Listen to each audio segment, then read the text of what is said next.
everybody. Thank you for stopping by Living To Do's review of Married at First Sight, Season 15, Episode 7. And this episode is called Real Life Reckoning.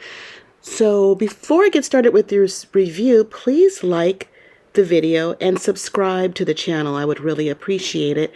And I thank you in advance. So let's get started with this review.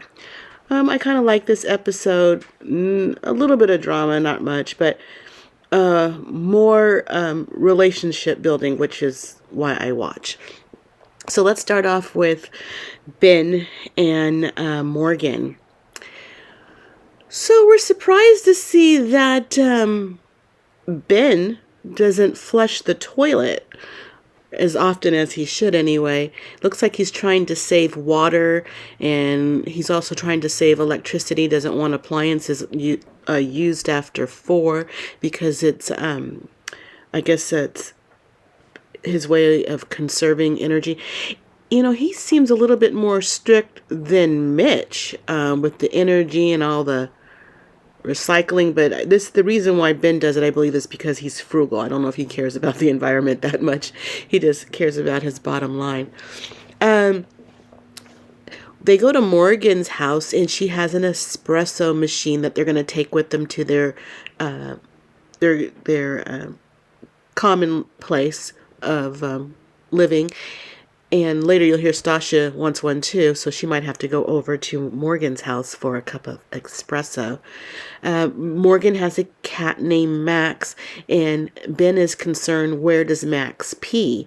He doesn't want the dog to pee on his items, his shoes, and all his whatever he has, but I think mainly shoes. Ben refers to the cat as his stepson, and I just think, you know, Ben has such a playful personality. He's just fun, and he's just someone you can just get along with. He's very playful. Pastor Cal makes a visit this episode, and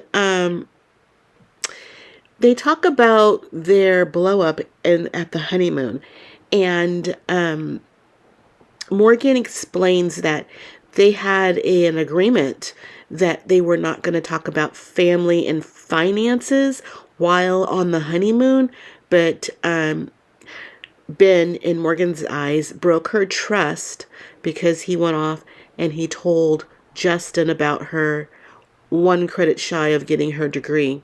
Pastor Cal went a little bit deeper to find out what was the issue, and she said she was letting somebody in, and then they betrayed her, they hurt her, and it seems like this has some correlation to do with her father. She has no relationship with her dad.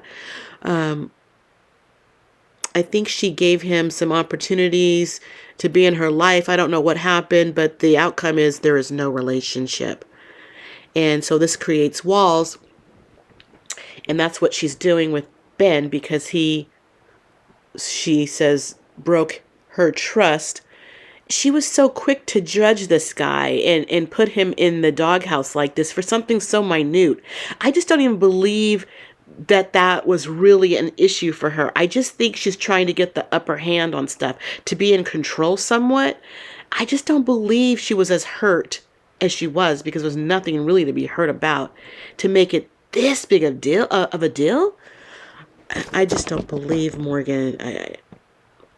She just, and when she was crying, at first I didn't see tears. I think she had to make herself cry.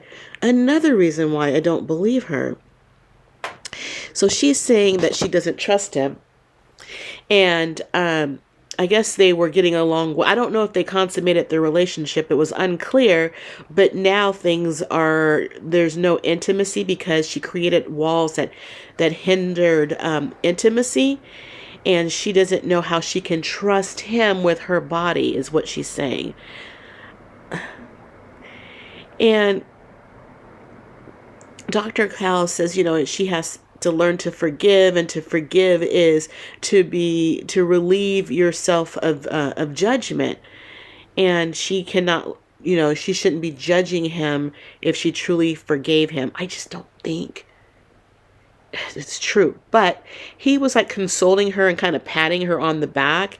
And the way he was patting her on the back, he was patting her on the back like she was his brother, a little, a younger brother.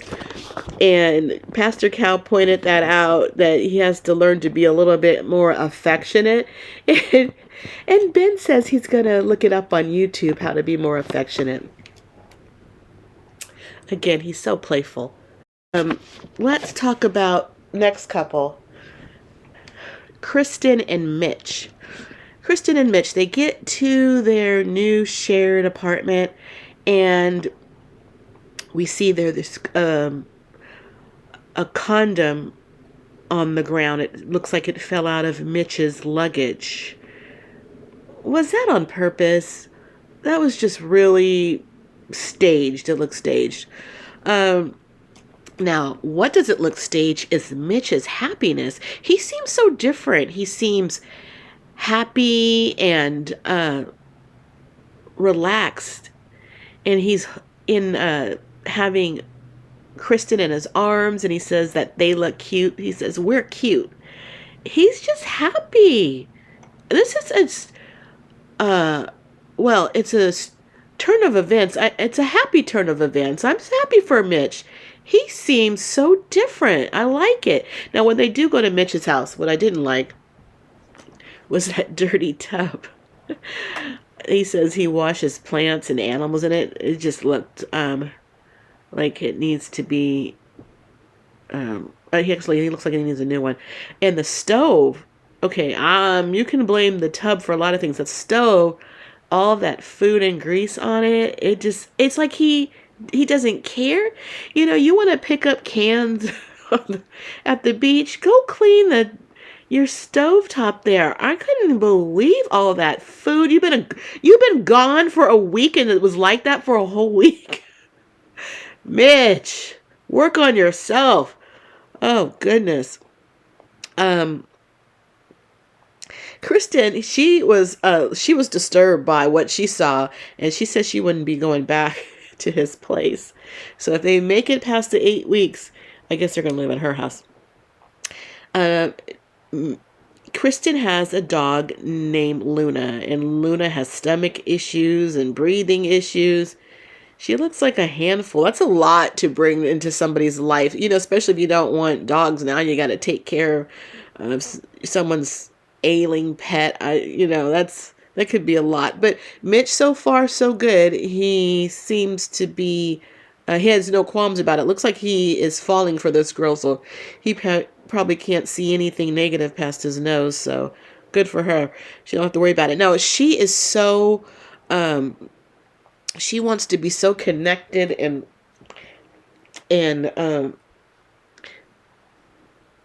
present with her husband. She gave him a card, a handwritten note on it, and it was from MAFS stationery. I'm like, MAFS is giving out stationery?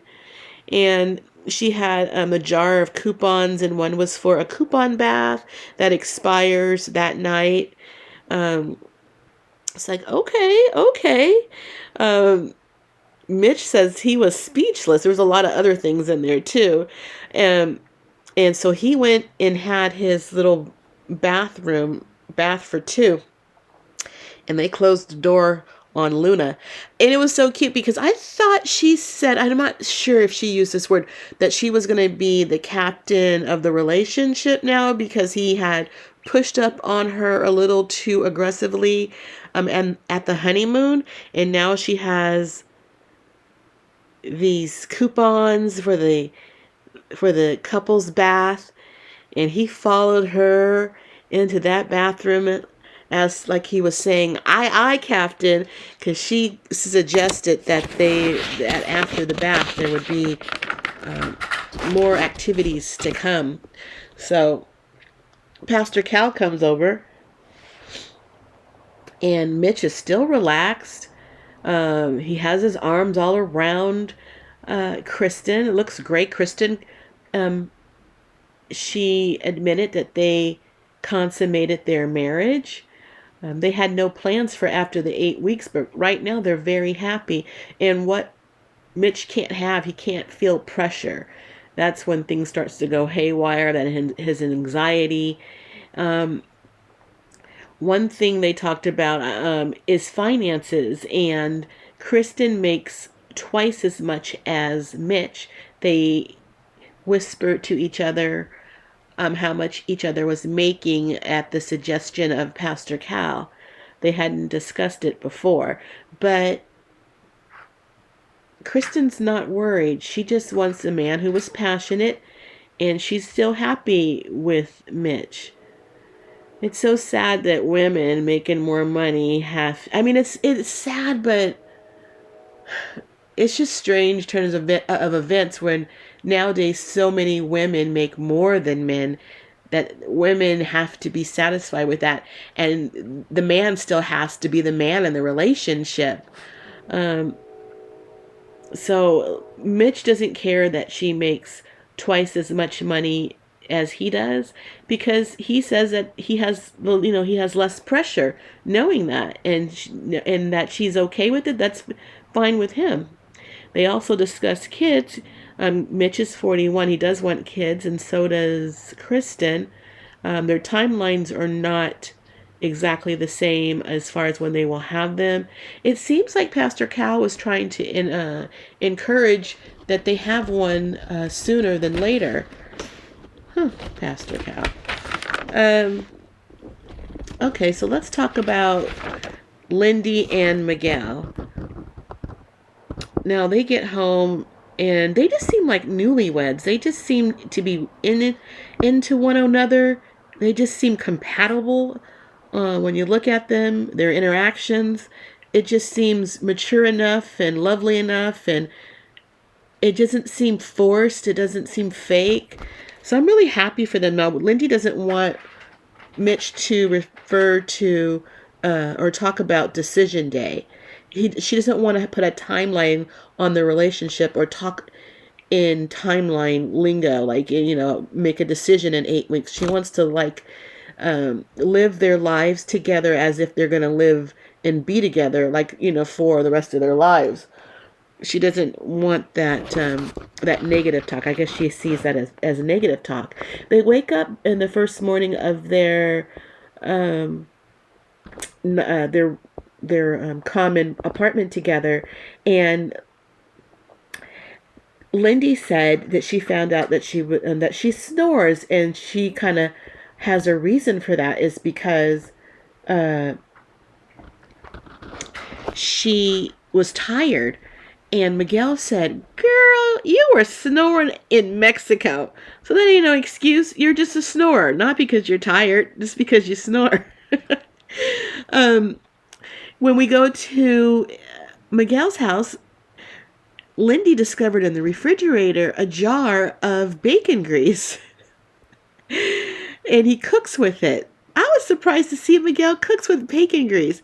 And they're both doctors, and Lindy knows that's not good for you. So I was just surprised at Miguel. But okay. Miguel, his place, it looks small. I think it's an apartment. He doesn't look, he does, it doesn't appear like he lives like a doctor. This man holds a PhD and he looks like he's in this small, cramped apartment. You think he'd have at least a townhome or something like that. Miguel, he showed off his Dungeon and Dragon toys and outfits. He came out to Lindy in his bear uniform. She's like, "What's this? What's going on here?" He showed her his books. I don't know why he would think a girl would be interested in his Dungeon and Dragon books, but there's something for everybody. Maybe a girl would, but he told her, "These are like my Bibles." And Lindy looked up at the camera and made a face. She's like, "That's sacrilegious, but I'll allow it." And he says Lindy allows him to be himself, and she should. That's his thing. That's his thing. He's not hurting anybody. Lindy, she was just going to be open to anybody she was matched with, and she's very happy with Miguel. She said if the person had crossed eyes, she would make it work. Wow, that is. Were you that lonely, or you're just that positive? I don't know. Uh, they decided that their D-Day will be called Val Renewal Day, and I thought I just loved it. I like that. They reinvented it for themselves. Maybe the whole system or the whole MAFS family will do the same. But Lindy was concerned about her curly hair in front of Miguel. I do not understand that concern. I think Lindy looked better with her hair curly. She looked like, she just looked California beautiful. I don't know why she doesn't like it. I really liked it. Miguel cooked for Mindy. And if they had a restaurant, Mindy said, what would you name it? And Miguel said, Lingel's, a combination of their name, Lindy and Miguel. Oh, Miguel, that is too cute. I love it. It's so sweet. So thoughtful to include her. But Lindy, she was ready for anybody who was going to be at the altar. She told this to Pastor Cal when he came to visit. And that sounds just like Justin. He loved somebody before he ever even looked at them, just because they were going to be his wife. Miguel said they rebranded Decision Day to Val Renewal Day. That's what we'll call it. Instead of reinvent it, it's rebranded. I like it. Miguel doesn't want to censor himself in the relationship, but Lindy wants him to, especially when when he has negative judgments towards her. I don't know how he's supposed to communicate to her when something's not right. She just wants to be treated, it looks like with tender, loving care. Maybe because she knows she'll be hurt. I can believe she wanted to do that. She seems very adult in her conversations to everybody at the honeymoon to want him to suppress his negative feelings towards her. We'll see. I think something's going to happen because in future episodes they showed her crying about something, so we'll see. Maybe she just couldn't take what he said. Okay, let's move on to Stasha and Nate. Stasha, we went to her house and it was sterile, very white home. She had a bed tray on the bed, like, you're going to have, it was like a stage looking home. And she has that on her bed every day. It really looks like nobody lives in there. It looks very sterile. But okay. Now, interesting about Stasha, she was begging to take this bed tray to their shared apartment. And the way she was begging and asking him, can I take this? Can I just take this? I'm like, what is wrong with you, Stasha? Take it if you want to take it. But she's asking, first of all, I don't think he would care. But the way she kept doing it, it's just signs of submission. She wants to, I believe she wants to submit to this man. And I get it. That's probably her nature to want to submit. The way she was going about it was just weird, begging to take that tray. But I think that signs of submission, especially with this guy, I don't know if might be too early for that. You got to know this guy. It isn't like you've been dating him that you know him. You could be submitting because let's move on. I'm going to tell you what I think of him a little bit later. Okay. She also wants an espresso machine in their shared apartment because she's spending like $6 a day, every day on her espresso coffees that she buys. And she figures that she gets a machine, which is about $700, that would save money. Now, I guess she wants this to be a joint purchase with her and her husband. And I'm thinking he doesn't have the money. He was trying to talk her out of it based on math, and his math wasn't mathing. Or actually, what was it? Yeah. He was saying that she should wait on the machine because of the cost of the machine. But he was trying to say that she's saving money by not buying the machine because it costs too much money. But the math was she's paying like $2,400 in these espressos, and the machine costs $700, where she wouldn't be buying. I don't know. And the only reason why he kept on, because I believe she wants this to be a shared purchase, and he doesn't have the $350 towards the espresso machine. All of this is not adding up. Now, listen, we're going to go on. We go to his apartment, and I thought, oh my God, his apartment was nice. I didn't expect it to be so nice. And the reason why I think it was so nice, because I don't think he really lives there. Now, here's one thing that just stuck out like a sore thumb. They go to his bedroom, and she opens up his closet. There was nothing hardly in that closet. How does he have no clothes in his apartment? He's been living here how long? And it didn't make sense, because he is all into fashion, but yet you have no fashion in the closet. He doesn't live there. I just know he doesn't live there. So she goes into the kitchen, and she opens up the cabinets. They look rather bare. But then she opens up the containers, and they were empty. They were empty. And the look on Nate's face, he too looked surprised. He was surprised because he'd never seen them before. And he probably couldn't believe they were empty. I just is a whole lie. This is a whole lie. That whole place was staged. It's probably a B and what is those? An Airbnb place. Is MAFS in on all this? I just don't. He does not live there. I don't know where he lives, but not there. Pastor Cal came over. They talked about their finances, their goals of the marriage, and one of Stasha's goals was to be financially free. And so Pastor Cal asked, was Nate's income doable?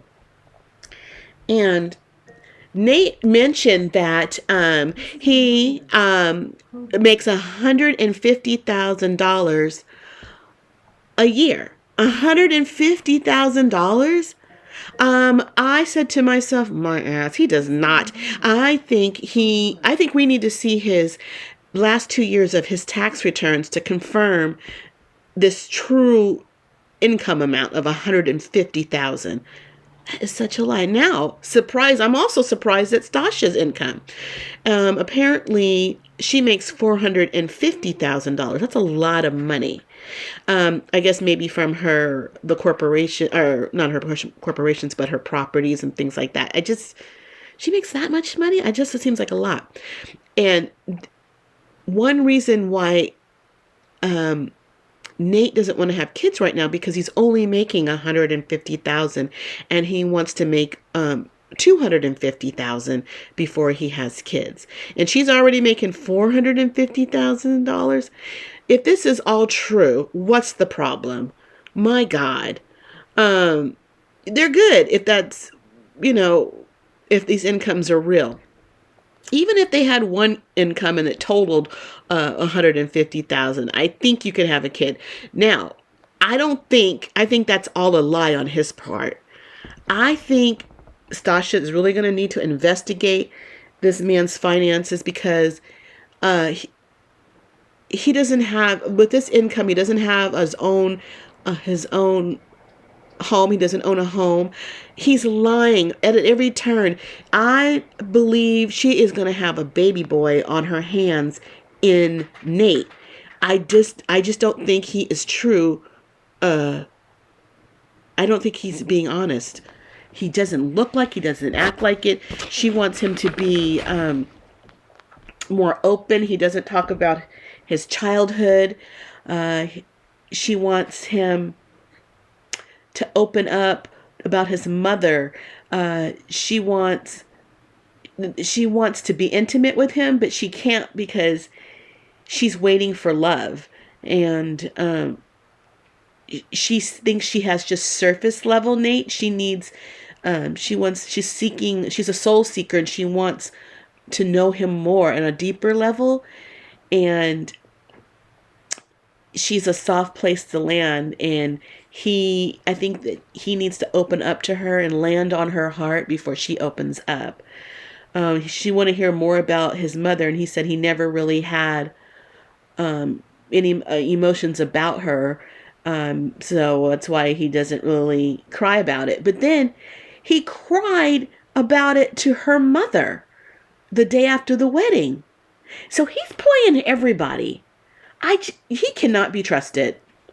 He simply cannot be trusted. I don't know. I don't think that's going to last. I think he's a liar. Okay, our final couple, Justin and Alexis. It was so cute. MAFS had doormats with their initials. We saw most of the couples, or a few couples with their initials on it. They had mugs and t-shirts, either that had hubby and wife, and Justin and Alexa had mugs that said king and queen. I don't think that really would have worked for Mitch and Alexa. That is perfect for these two. That's his queen. You know how that is. They had a discussion about their dogs meeting, and maybe they wouldn't click. And Alexis has a dog named Newton. That's her, not a dog, it's her child is in her eyes. That's how she sees it. They go over to Justin's house, and he has a studio apartment, and he needs more real estate for his big old self. That little bitty place for that big old man, he needs something more. The dogs get together, they're sniffing each other out, and Justin's dog, Maya, she bit Alexa's dog in the eye. Oh, each out. It looked awful, poor thing. And she was making a call right away as she's wiping the blood off the dog's eye to the pet hospital. She was going to go, and Justin wants to go, and she wouldn't let him. He felt sad. He would hurt. You know how easily hurt he gets. He's too empathetic. And so that just really just killed him. And she just wouldn't let him go. And I can understand that too. You got a lot of emotions. He is kind of